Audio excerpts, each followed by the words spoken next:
Hey guys, Andrew here, and today we've come out to a really nice BMX track with some nice big jumps to take you through the basics of jumping your Arrma vehicle. Now the car we've chosen to use is the Outcast 4S, but this would apply to any of the Arrma range. There's some basic techniques that you can use when jumping your car. You have throttle control in the air, so you can use throttle, increase throttle to bring the nose up and hit the brakes to bring the nose down.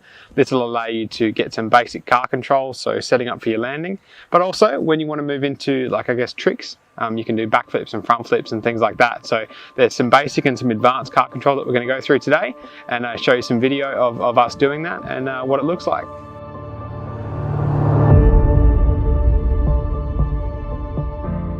When starting out, we want to find ourselves a long, easy jump to practice on. Our goal is to keep the car as level as possible. So we're going to be full throttle coming up to the lip. Just as all four wheels leave the ground, we're going to go back to idle. Now, if we've got this right, the car should sail pretty flat and be ready for our landing. If we've held on the throttle too long or let off too early, we'll need to correct with either brake or throttle.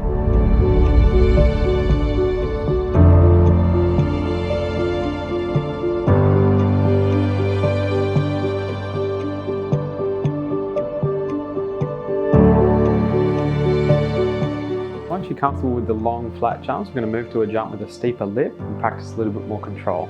So as the car comes off lip here, we're going to hold throttle for a second, move to neutral, and then hit the brakes before we land to bring the nose down. This is kind of practicing towards a backflip. Obviously we're going to hold the throttle on.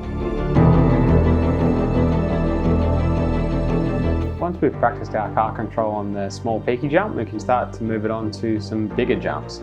This is a little bit longer with a higher down ramp. We're going to practice our car control, getting it nice and vertical, and then back down on its wheels.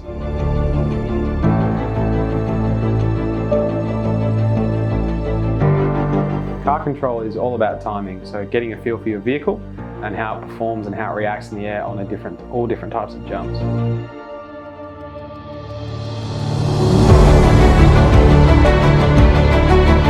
Once you're happy with your car control in bringing the nose back, it's time to go for our first backflip. So we're going to come up to the lip, hold throttle fully on, wait for the car to rotate around. Once it gets to about here, we're going to let it off back to neutral and let the car continue to swing through, and then land and pull the throttle back on. Every car is going to flip and rotate at a different rate, so it's really a matter of getting in tune with your car, how fast it backflips and what point to let off the throttle back to neutral to get a nice solid landing on four wheels.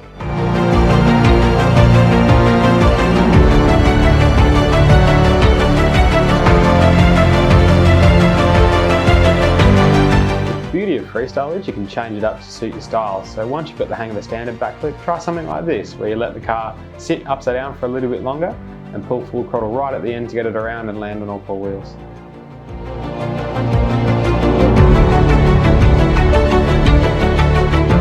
Front flips are definitely one of the more difficult tricks to learn. As you come off the lip, you want to hit full brake, wait for the car to rotate around. Now you will need to pull the throttle on as the nose starts to come out to bring it back up and level for landing. So a lot more timing involved, a little bit more difficult.